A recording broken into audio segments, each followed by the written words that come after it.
Assalamualaikum warahmatullahi wabarakatuh. Selamat pagi dan salam sejahtera bagi kita semua. Yang terhormat Kepala Sekolah SMA Negeri 1 Bantaran, Bapak Dr. Andes Gatot SPD. Yang kami hormati Bapak dan Ibu Guru SMA Negeri 1 Bantaran beserta staf TU yang berbahagia. Dengan panjatkan puji syukur kehadirat Allah SWT pada hari ini, hari Senin, tanggal 2 Januari 2023, bertempat di ruang pertemuan SMA Negeri 1 Bantaran, kami bertiga melaksanakan diseminasi untuk modul 1.4 tentang budaya positif. Tidak lupa selawat dan salam selalu kita curahkan kepada junjungan kita Nabi Muhammad SAW.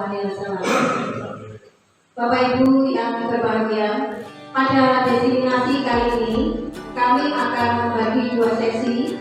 Yang pertama, sesi pertama adalah sesi presentasi yang nantinya yang sebagai narasumber presentasi di sini adalah yang pertama Ibu Detia SPD, yang kedua adalah Ibu Winda Christian SPD, yang ketiga Ibu Presti Oktaviani SPD.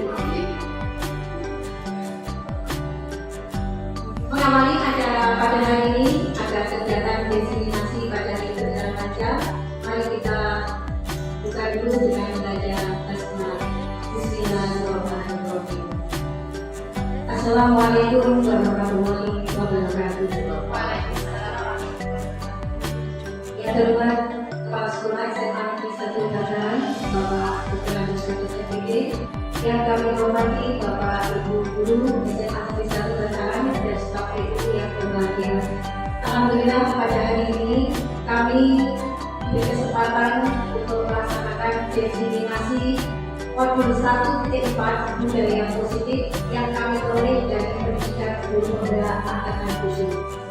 Bapak Ibu, pada modul 1.4 budaya positif ini sebenarnya banyak sudah yang kita laksanakan di sekolah kita di SMA Negeri 1 Bantaran, di mana budaya positif itu lahir dari nilai-nilai atau kebajikan-kebajikan atau keyakinan-keyakinan ataupun kebiasaan-kebiasaan yang sudah ada di sekolah kita sebagai tumbuh kembang murid kita, sehingga tercipta murid yang kritis, penuh hormat dan tanggung jawab.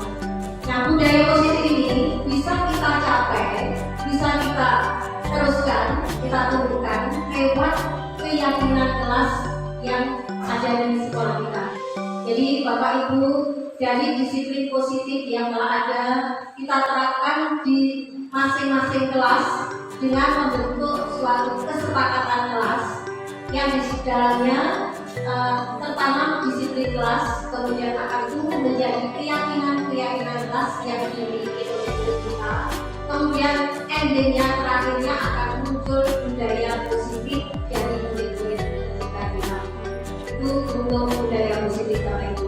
Kemudian ada 7 kunci pokok atau inti di dalam modul budaya positif. Yang pertama yaitu perubahan paradigma belajar, yang mana langkah awal untuk mengembangkan budaya positif di sini adalah mengubah paradigma kita. Kita pada pembelajaran setiap hari ini menggunakan paradigma stimulus respon. Kita memberikan rangsangan kepada anak-anak, baru anak-anak memberikan respon terhadap kita. Nah, ini yang banyak kita lakukan sekarang ini itu pada proses pembelajaran, di mana yang banyak adalah fokus senternya adalah di guru. Jadi guru harus memberikan stimulus dulu atau rangsangan, baru anak-anak memberikan respon. Padahal pada era perubahan sekarang ini, yang mana kita harus memanusiakan murid kita, maka kita harus menyesuaikan dengan paradigma stimulus respon dengan teori kontrol nantinya. Bapak Ibu yang kami hormati, jadi untuk mengembangkan budaya positif, langkah awal yang kita lakukan adalah ubahlah paradigma kita yang semula kita memberikan pembelajaran bertentang kita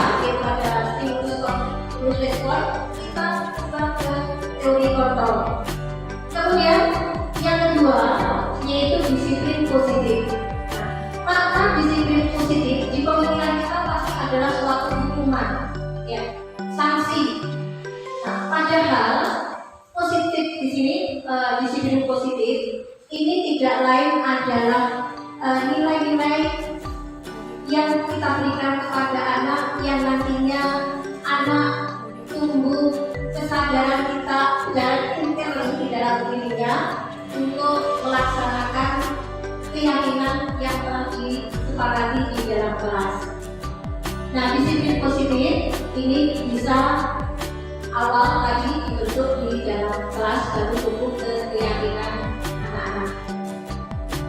Selanjutnya adalah motivasi perilaku manusia. Nah, Bapak Ibu, di dalam manusia, dalam kita sebagai manusia, ada motivasi intern dan motivasi ekstern. Demikiannya dengan anak-anak. Manusia melakukan suatu tindakan perbuatan itu pasti punya tujuan. Anak melanggar keyakinan kelas itu juga punya tujuan, Bapak Ibu. Ya, nah diharapkan dari kurikulum Merdeka di sini timbul motivasi dari anak, terutama adalah motivasi intrinsik di dalam diri anak-anak itu sendiri, bukan karena paksaan atau karena hukuman ataupun motivasi eksternal. Contohnya, Bapak Ibu, kita melakukan pekerjaan di dunia pendidikan mengajar itu karena takut sama kepala sekolah. Itu sebenarnya tidak mungkin, karena kita mengharap apa istilahnya ujian dari Bapak kepala sekolah atau dari teman-teman yang lain, ataupun kita mengharapkan pelajaran. Itu sebenarnya bukan motivasi intrinsik, tapi motivasi dari eksternal. Motivasi eksternal karena mengharap sesuatu. Padahal yang diharapkan di sini adalah motivasi yang muncul di dalam diri kita sendiri tanpa mengharapkan apapun dari orang lain, entah itu diberikan penghargaan ataupun apa istilahnya pujian. Kita tidak mengharapkan seperti itu. Kita tetap bekerja sesuai dengan apa yang menjadi tugas kita. Apapun kondisinya, apapun lingkungan kita, kita tetap berjalan sesuai dengan motivasi yang muncul di dalam diri kita, tanpa mengharap yang lain-lainnya. Jadi seharusnya kita motivasi yang muncul adalah motivasi internal, bukan karena orang lain. Kemudian yang ketiga, yang keempat, yaitu kebutuhan dasar manusia. Nah, ini Bapak Ibu, berdasarkan buku di sini bahwa kebutuhan dasar manusia itu antara lain yaitu bertahan hidup. Ini terkait dengan kebutuhan fisik, Bapak Ibu, bukan hanya dengan anak-anak, yaitu untuk makan, untuk minum, untuk tempat tinggal, untuk apalagi keamanan, kenyamanan. Itu adalah kebutuhan istilahnya bertahan hidup. Yang kedua adalah kebutuhan cinta dan kasih sayang. Anak-anak kita semuanya butuh itu.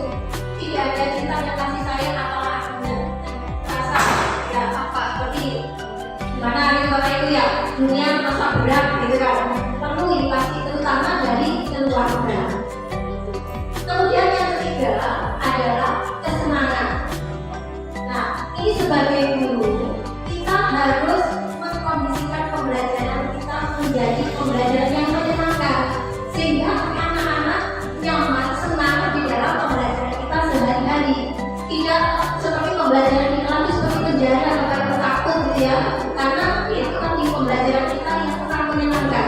Jadi kita harus mengkondisikan pembelajaran kita, yaitu pembelajaran yang menyenangkan bagi anak, yang diminati oleh anak. Kemudian berikutnya yaitu kekuasaan.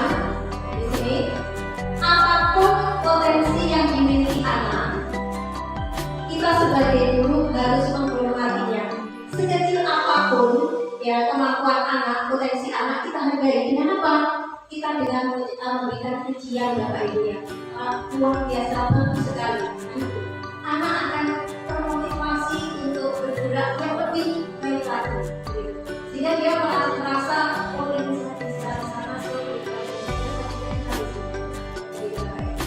Kemudian berikutnya adalah kebebasan. Ini juga diperlukan oleh anak-anak. Berilah kebebasan pada anak kita untuk menyampaikan pendapatnya, pemikirannya, kemudian curahannya,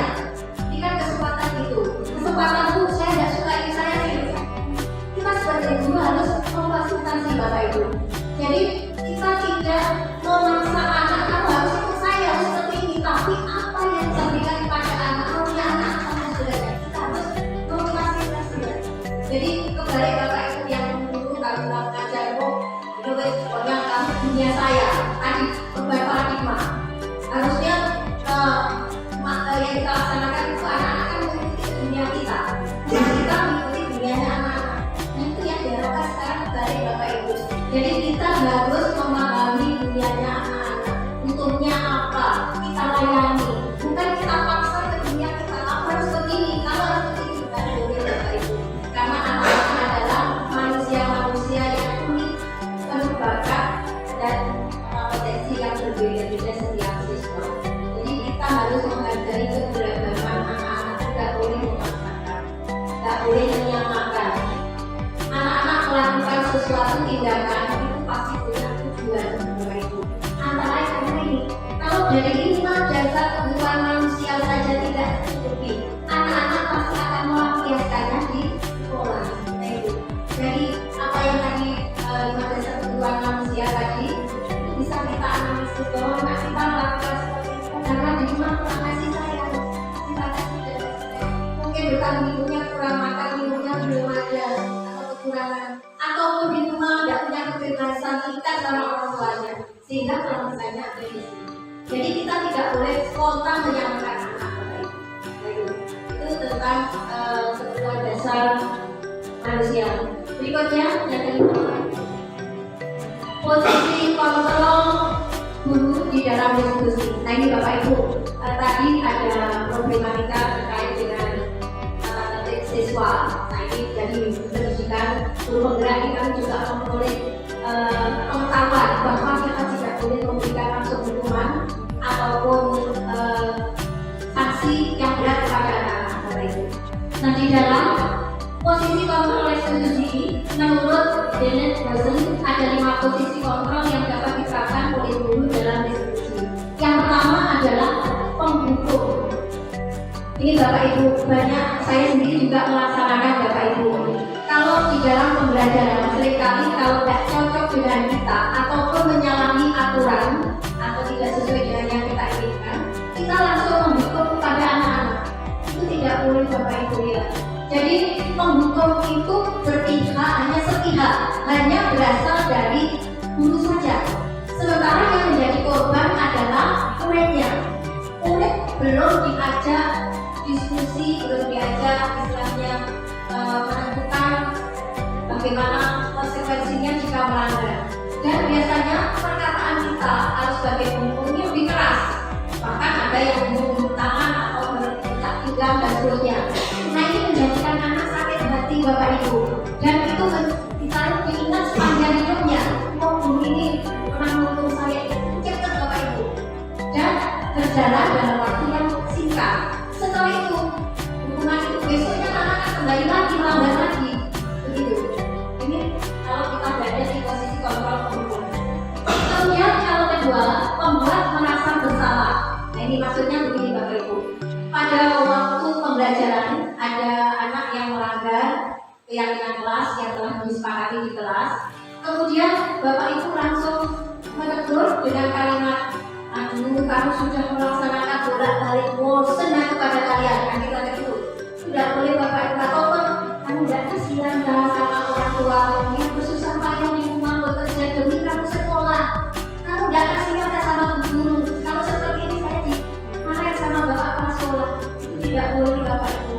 Itu membuat anak merasa bersalah. Itu posisi kontrol yang kedua. Kemudian posisi kontrol yang ketiga ini sebagai teman.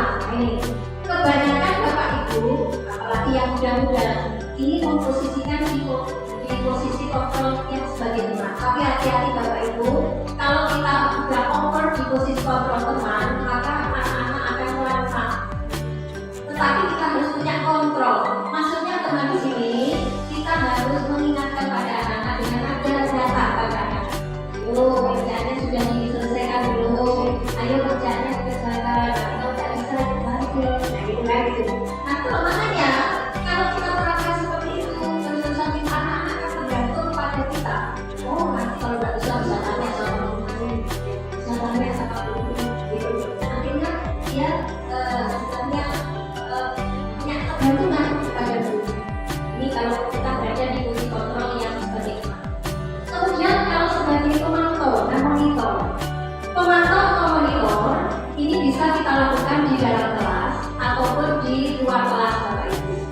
Kalau di dalam kelas kita menanyakan anak-anak hari ini adakah pekerjaan rumah pada guru sudah diselesaikan, sudah dikerjakan belum dulu, tahu konsentrasinya, kalau tidak mengerjakan sudah tahu kalau sudah tahu Bu apa keyakinannya kamu sampai kalau tidak mengerjakan kerjaan di rumah.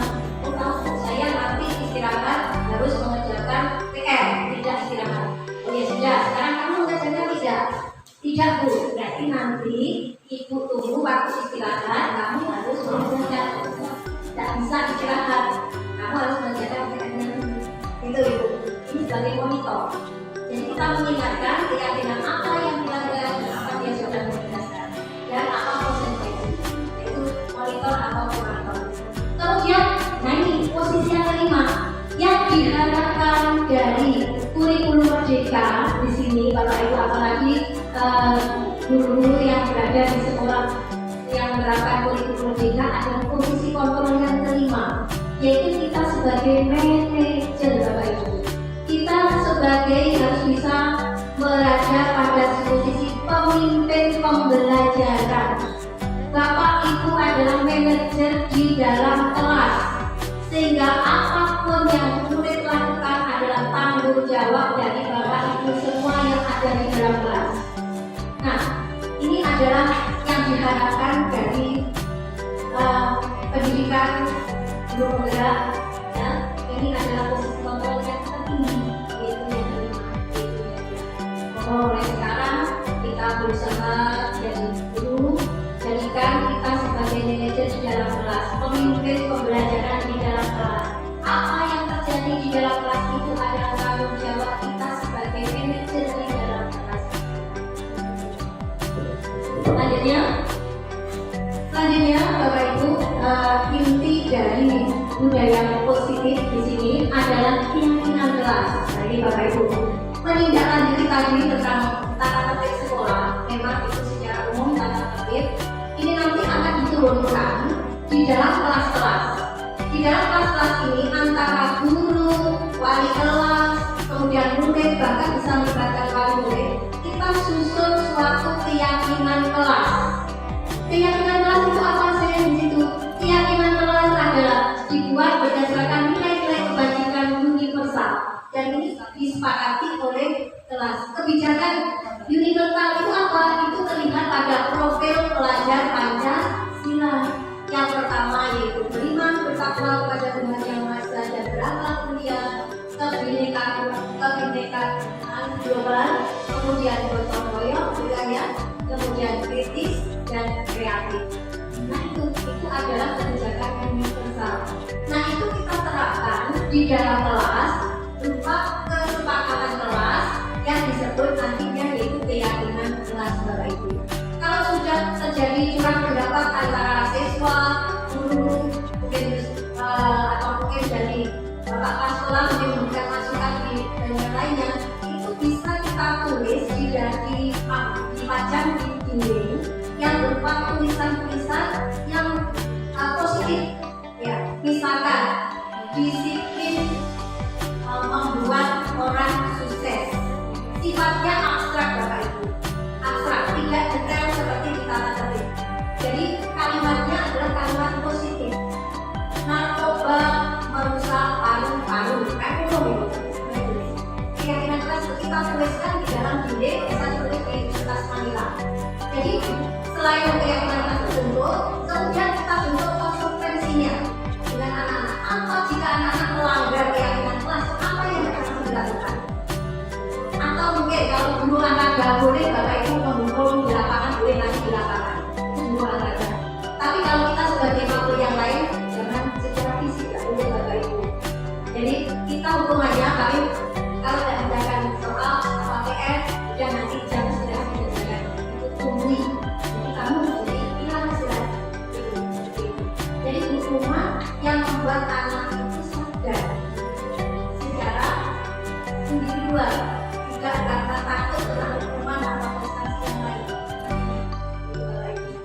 Nah ini jangkauannya jangka panjang Bapak Ibu, kita nggak bisa langsung mendapatkan hasil, nggak bisa. Tapi berapa tahun baru kita peroleh hasil itu untuk keyakinan kelas. Lanjut Pak.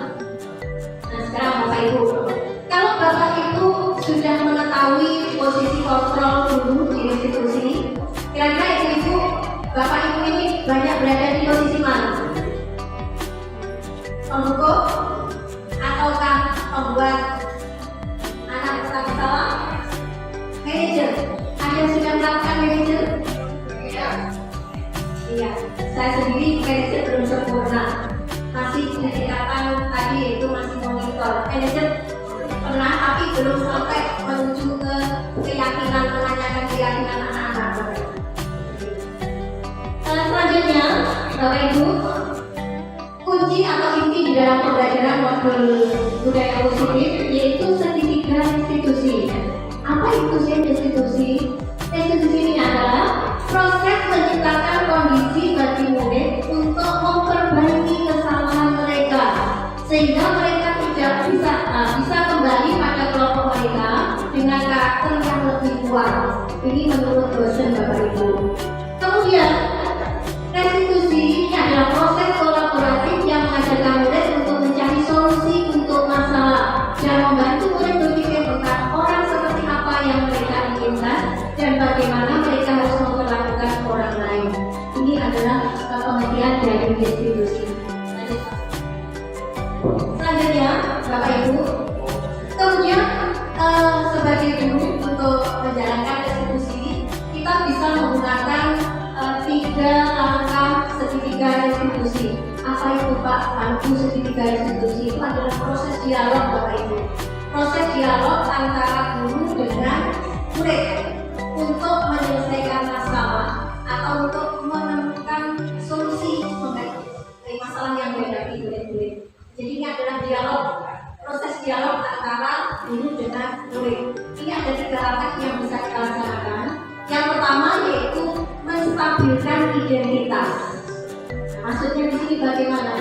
Bapak Ibu, dalam langkah yang pertama menstabilkan identitas, kita menggeser posisi identitas anak yang bersalah menjadi identitas anak yang sukses.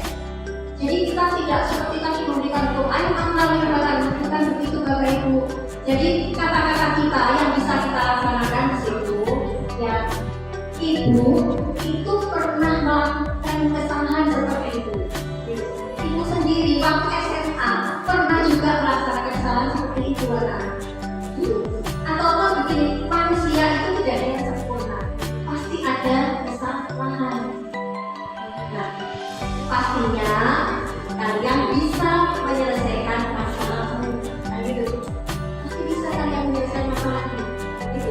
Jadi kita tidak boleh langsung menyalahkan, tidak boleh, karena sebagai manusia pasti kita tidak sempurna, pasti ada kesalahan.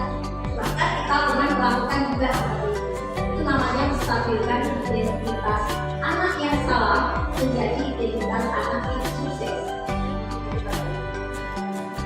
Jadi jangan langsung menyalahkan anak. Jadi tadi kamu pelanggan ini kamu pasti punya masalahnya. Itu juga pernah melakukan seperti itu, gitu ya. Karena manusia tidak ada yang sempurna. Kamu pasti bisa menyelesaikan masalah itu. Kemudian Bapak Ibu, tindakan yang kedua, langkah yang kedua adalah validasi tindakan yang salah.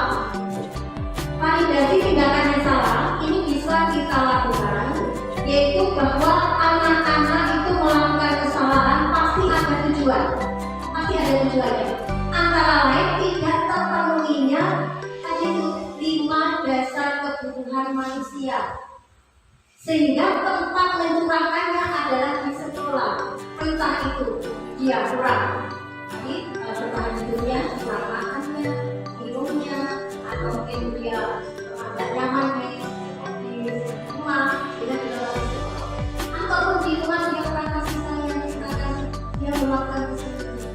Di rumah tidak diberikan kebebasan ketika dia akan latihan di sekolah. Jadi pastinya tidak tidak terpenuhi kebutuhan dasar manusia.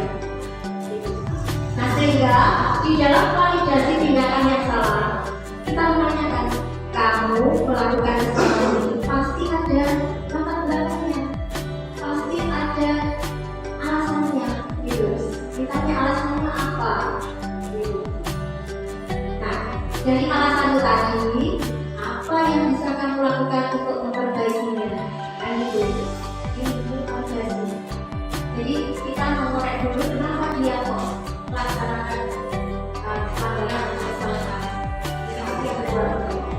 Kemudian akan yang ketiga, menanyakan keyakinan. Nah, itu tadi Bapak Ibu.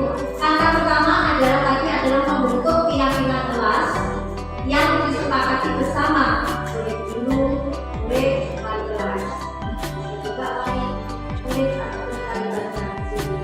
Ini apa? Jadi apa yang dilakukan setelah murid yang dilakukan tadi, maka akan murid menemukan solusinya.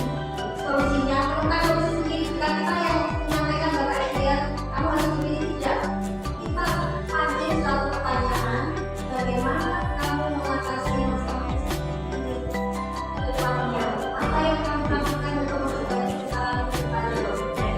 Anak-anak saya besok ada saya kalau waktu hujan saya bawa kresek, kreseknya saya masukkan, kalau sepatunya saya masukkan kresek sepatunya sehingga tidak basah. Besok saya masih pakai sepatu, bagus itu, adalah solusi dia. Jadi kita bisa memancing anak-anak menemukan solusi. Nah, dari solusi yang ditemukan tadi timbul pertanyaan caranya. Kamu setelah melakukan kesalahan seperti ini dan bisa mengerjakan solusinya yang kamu dan masalah. Sebenarnya kamu ke depannya itu pengennya jadi orang apa? Kandungannya itu siswa apa nanti yang kamu setelah ini? Saya ingin kamu jadi anak yang mandiri dan bertanggung jawab. Ini saya harapkan. Jadi akhirnya muncul kemauan dari orang seperti apa ke depannya. Ini langkah yang ketiga. Nah, ini adalah sedikit dari Bapak Ibu yang saya laksanakan dari yang kami sampaikan tadi. Pada intinya adalah kita tidak boleh menghukum anak-anak. Yang mungkin kalau selama ini saya juga pernah menghukum anak-anak, kita mulai berubah. Yang mana di zaman era sekarang, kalau menghukum bukan menyelesaikan masalah baru, tapi tambah masalah lagi. Anak-anak akan benci pada kita, pada mata pelajaran kita, kan gitu ya. Dan hanya jangka waktu pendek dia melaksanakan. Habis itu kembali lagi. Diharapkan dari institusi ini, motivasi intensif dari diri anak akan muncul. Jadi, oh saya kalau melakukan kesalahan ini, saya mesti konsekuensinya begini, gitu. Saya harus begini. Sudah timbul dari diri sendiri. Jadi, kita sebagai guru hanya mengingatkan aja. Dan hasilnya Bapak Ibu tidak bisa kita langsung dapatkan Bapak Ibu. Karena ini perubahan, jadi butuh waktu untuk membentuk karakter anak. Nah, tidak setahun 2 tahun mungkin dia akan datang, anak akan timbul motivasi di dalam diri. Itu Bapak Ibu yang perlu saya sampaikan pada diseminasi hari ini.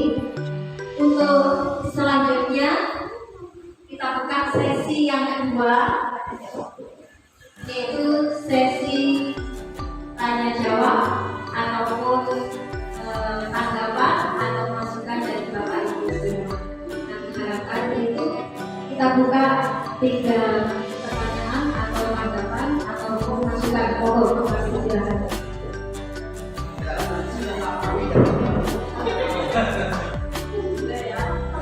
Monggo, silakan.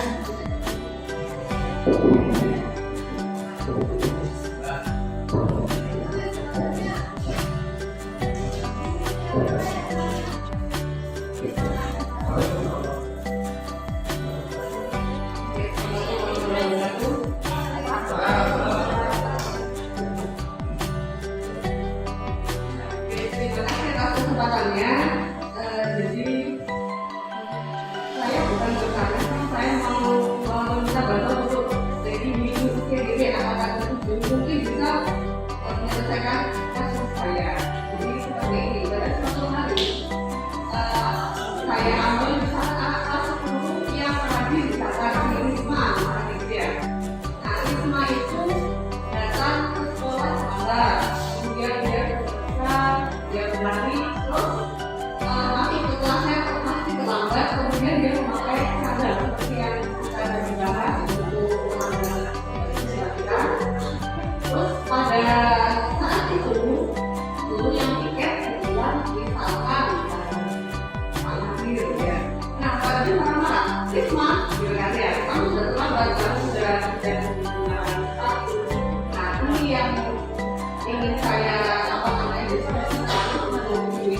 PDB angkatan 7 yang pertama sebenarnya kebutuhan dasar Risma itu apa dia butuh loh atau dia butuh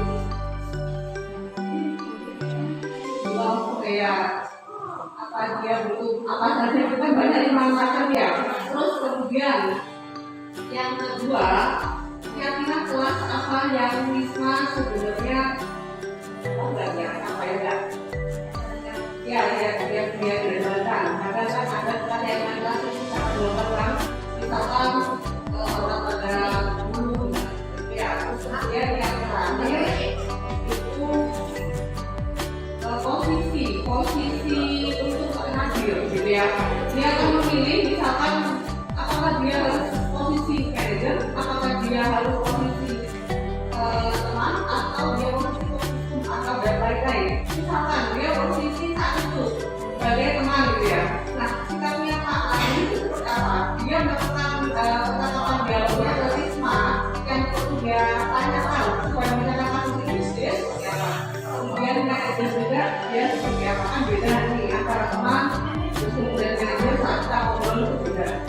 Jadi waktu itu saya Pak saat kan Risma yang terlambat kita akan bertanya kenapa Risma terlambat dan apa Risma salah. Risma menjelaskan kalau dia terlambat karena barunya kesiangan kayak itu.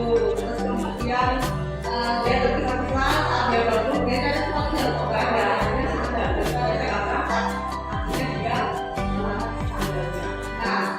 kemarin kan pernah nih ya Pak teman-teman kita dari orang tua itu menggunakan ya kalau misalkan pakai sadar berarti kita sadarnya pakai kaki saja gitu kan akhirnya di semua malu dia bisa buat kelas karena dia pakai karena dia tidak pakai apa dia tapi malu kan. Terima kasih mungkin bisa ya Assalamualaikum warahmatullahi wabarakatuh. Tepuk tangan Bapak Ibu. Pertanyaan yang luar biasa. Bisa 3 pertanyaan yang ketika saya. Semoga mungkin Bapak Ibu jadi terkait pertanyaan yang disampaikan oleh Ibu Yana kasus Risma yang terlambat sekolah ini Bapak Ibu ya. Tadi sudah kami sampaikan pada posisi kontrol, kemudian pada kebutuhan dasar manusia, ya, bahwa kita sebagai manusia paling tidak ada 5 kebutuhan dasar ya, 5 kebutuhan dasar yang namanya yang diharapkan oleh manusia. Yang pertama tadi adalah bertahan hidup, kait dengan fisik, yang makan, minum dan seterusnya. Kemudian cinta dan kasih sayang, kemudian kebebasan, kesenangan dan kekuasaan. Terkait dengan kasus Risma, kalau saya analisis tadi, itu adalah Rismanya terlambat itu karena di rumah kurang cinta dan kasih sayang. Cinta dan kasih sayang. Kenapa? Kalau dia di rumah terpenuhi rasa cinta dan kasih sayang, pasti sama orang tuanya itu dibugahi. Risma atau dibangunkan, Risma ini udah siap sholat subuh dulu Pak, tidak akan begitu. Kalau sholat subuh pasti sudah bangun, sholat subuh baru nanti berangkat sekolah. Kalau sampai kesinan 12, berarti dia kan tidak ada yang membangunkan. Kurang kasih sayang dari orang tuanya, kurang perhatian. Ini yang kekurangan di dalam Risma. Kemudian siapa tadi? Kemudian namanya Pak Nadir. Sekarang apa yang dilakukan oleh Pak Nadir menghadapi Risma yang terlambat sekolah dan terkait dengan posisi kontrol pada institusi? Bapak Ibu kami sebagai hukum tidak begitu hukum. Kemudian kalau yang kedua yaitu itu adalah membuat merasa bersalah. Itu masih tingkatan bawah. Kalau kami menghendaki misalnya di manajer, ini kan yang diharapkan kita, Bapak Ibu. Jadi kalau kita berada di dalam kelas, apalagi Risma ini mau masuk di dalam kelas, maka posisi kontrol kita di dalam kelas adalah sebagai manajer. Ini di dalam kelas. Ini yang saya bicarakan. Risma mau masuk ke dalam kelas kan gitu. Jadi Pak Nadir ini di posisi pada manajer. Pada posisi manajer ini yang ditanyakan oleh Pak Nadir. Ini adalah Risma, kenapa kamu kok terlambat? Jam berapa masuknya? Kan begitu kan ya. Kemudian keyakinan kelas apa yang kamu yang kamu tidak pasti yang ini kan bisa membaca Risma. Oh ini keyakinan kelas bunyinya ya. Disiplin kunci kesuksesan. Nah itu bisa. Itu adalah kalimat positif dan abstrak luas. Jadi keyakinan kelas Bapak Ibu ini belum rinci, masih sifatnya abstrak dan luas, tapi positif. Kalau yang rinci itu ada di peraturan sekolah atau salah satu sekolah lebih detail. Jadi itu keyakinan kelasnya adalah disiplin kunci kesuksesan. Berarti Risma ini kan tidak disiplin dalam masuk ke sekolah, terlambat sekolah. Itu yang dilihat. Jadi kalau saya menerapkan di sini sebagai Pak Nadir ini, kami mengganti Pak Nadir sebagai manajer, bisa juga sebagai kontrol saudara. Tapi tingkatan yang lebih tinggi diharapkan jika pemimpin pembelajaran adalah manajer. Maka kita menanyakan pada Risma, kenapa kok terlambat? Pasti ada alasannya kamu terlambat tadi Pak, saya tidak dibangunkan oleh ibu saya. Jadi terlambat. Keyakinan kelas apa yang kamu tidak lakukan Risma? Disiplin kunci kesuksesan. Ya. Nah, setelah itu apa yang ditanyakan? Kalau kamu sedih, kamu tidak merasakan keyakinan kelas, bagaimana kamu bisa memperbaiki kesalahanmu? Pak, besok saya mau masak jam dekat atau suami Pak tolong kepada adik kakak saya untuk melakukan supaya saya tidak terlambat lagi ataupun saya minta maaf gitu kan ya, nantinya ke depannya saya tidak akan terlambat. Apa yang kamu lakukan ke depannya supaya tidak terlambat lagi? Tidak lagi memasak jam Pak bantu pada ibunya untuk mengingatkan atau saudaranya gitu. Setelah itu tahu solusinya kan untuk ke depannya tidak akan terlambat seperti itu. Baru kita menanyakan, kamu setelah melakukan seperti kesalahan ini, sebenarnya kamu ingin jadi Pak, saya kedepannya ingin disiplin Pak, jadi orang yang mandiri, disiplin dan tanggung jawab. Itu proses tadi itu menanyakan dia. Sudah kalau begitu Pak Nadir ya, semoga Risma terkabul apa yang terjadi. Orang yang sukses, disiplin, mandiri, bertanggung jawab. Itu menurut saya. Terima kasih. Mungkin ada kurang yang lainnya menambah. Monggo. Sudah jelas mungkin beliau kan? Cukup ya, cukup. Ada satu lagi pertanyaan? Oke, ada semua. Pak Ofis? Satu lagi monggo. Satu lagi.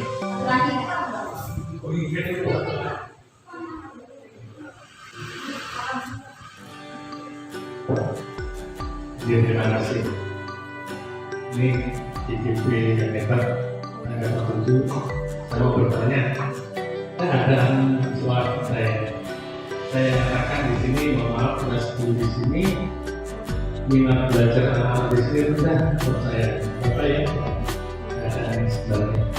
Yang lihat banyak sih, kalau yang lihat sama gampang diatur, gampang enak. Tapi saya satu kelas itu hampir di kelas 12 itu sampai semuanya rendah. Ada orang yang mau mengerjakan tugas itu juga maksimal. Bagaimana kiat napi dengan calon DPP supaya mereka niatnya lebih baik, mau mengerjakan tugas, sadar tanpa ada paksaan, Jadi dengan sendiri mau berangkat sekolah dan mau mengikutilah aturan-aturan sederhana yang saya dibuat bersama ini. Dan kiat apa membagikan supaya kita mau mengerjakan tugas, mau sekolah kita bolos-bolosan, dan sekarang kan mereka nggak jual sama sekali. Jelas terus tidak ada ketakutan dia benar-benar kepada teman-teman ya. Terima kasih Pak Mulis atas pertanyaan.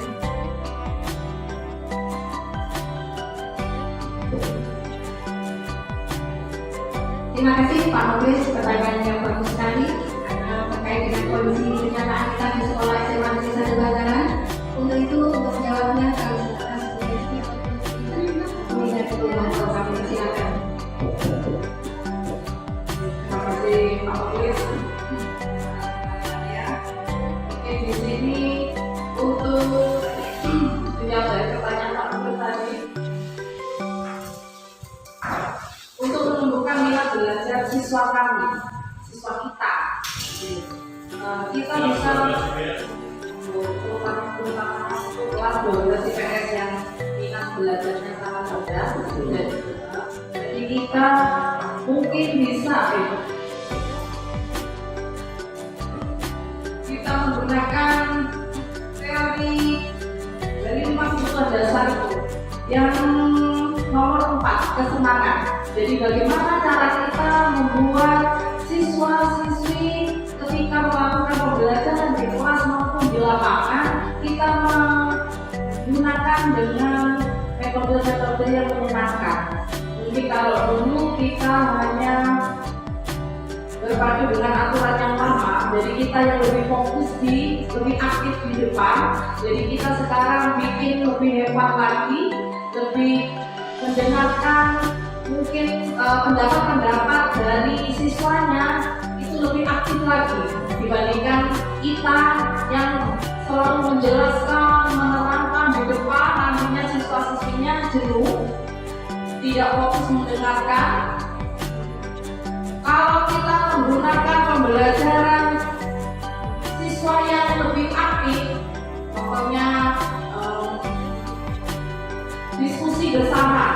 Nah, mungkin dengan diskusi bersama siswa lebih bergairah lagi untuk membahas, untuk mengupas materi-materi hari ini, seperti itu. Ya, pada intinya kita membuat suasana menyenangkan di dalam kelas. Kalau itu seperti itu, Pak. Mungkin ada tambahan dari Bu Presti. Kalau Bu Presti.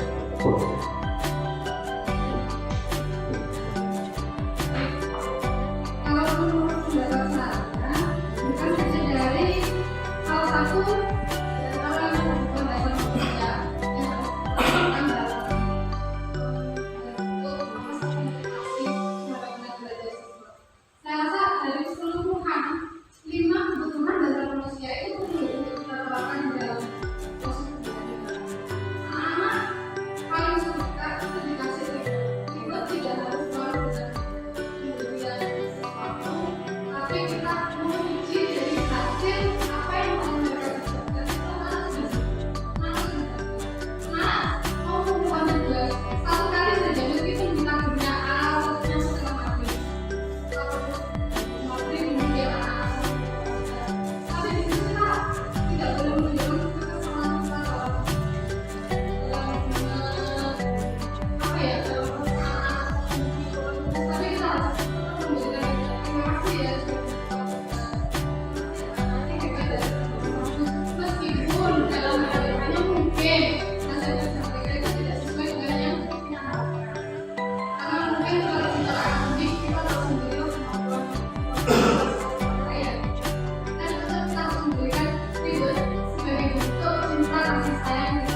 dalam proses pembelajaran. Yang kemudian yang berikutnya yaitu kebebasan, di mana anak diberikan kebebasan dalam menyampaikan pendapat. Anak-anak dalam proses pembelajaran teacher center mungkin ini akan dapat terlaksana tentang kebutuhan khususnya terkait dengan kebebasan. Jadi anak-anak di sini diberikan kebebasan bagaimana mereka menyampaikan pendapat, apa yang mereka inginkan, proses belajar seperti apa yang bisa memotivasi mereka dalam proses pembelajaran. Misalnya, kalau saya amati selama ini proses pembelajaran yang saya ingin sekali jadi muridnya itu Pak Didi. Pak Didi setiap pembelajaran selalu share di grup itu puisis. Saya nggak bisa bayangin itu gimana hukumnya ya. Setiap pembelajaran dikasih puisis. Itu pembelajaran berbasis IT yang benar-benar zaman now banget. Pak Didi ya. Saya harap nanti semoga semua Bapak Ibu bisa melakukan hal yang sama dengan berbagai metode pembelajaran yang sudah tersedia.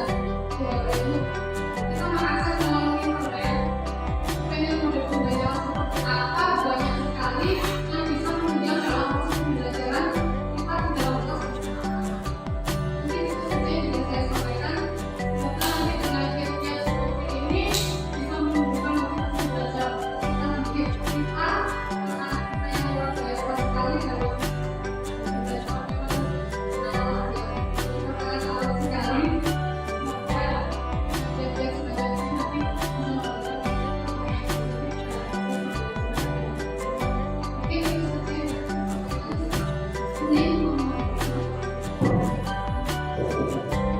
Saya ingin menambahi sedikit dari pertanyaan Pak Boris yang apa yang kita berikan kepada anak kelas 11 IPS Pak ya?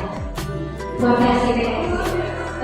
Tadi sudah betul kami sependapat dengan yang dijawab oleh Bu Besi dan Bu Ida tertambahi terkait dengan bertahan hidup. Di sini setelah yang pertama kita harus saling mengadakan koordinasi dengan wali murid. Pak Boris. Jadi yang terkait dengan anak kelas 12 IPS kita harus banyak kolaborasi dengan wali murid karena apa? Banyak anak kita di situ belum terpenuhi kebutuhan dasarnya, bertahan hidupnya belum, mungkin makannya, berangkat saja banyak yang belum makan, cari petrol dan seterusnya. Orang tuanya tidak menyiapkan makanan ataupun minuman. Jadi di sekolah waktu pembelajaran dia pikirannya hanya kapan istirahat untuk beli petrol, jajan dan lain-lainnya. Ini padahal kebutuhan dasar dari anak-anak yaitu kebutuhan bertahan hidup. Jadi belum terpenuhi dari orang tuanya. Jadi itu makanya jadi kita harus banyak koordinasi dengan wali murid terkait dengan pemenuhan kebutuhan dasar manusia. Kalau dari gurunya tadi sudah disampaikan oleh Bu Besi dan Bu Ida bahwa kita harus melakukan ini dalam proses pembelajaran kita supaya menarik mereka. Ya, itu ada sedikit. Itu Pak Besi. Terima kasih. Itu Pak Mu. Terima kasih. Terima kasih Bapak Ibu sudah dihadirkan pada hari ini. Demikian tadi destinasi modul 1.4 budaya yang positif dari kami bertiga dalam beberapa angkatan 7. Semoga apa yang kami sampaikan bermanfaat bagi kita semua. Kami juga menyadari bahwa kami juga banyak kekurangannya, tetapi marilah kita bersama-sama melakukan perubahan dari mulai diri kita sampai dengan nanti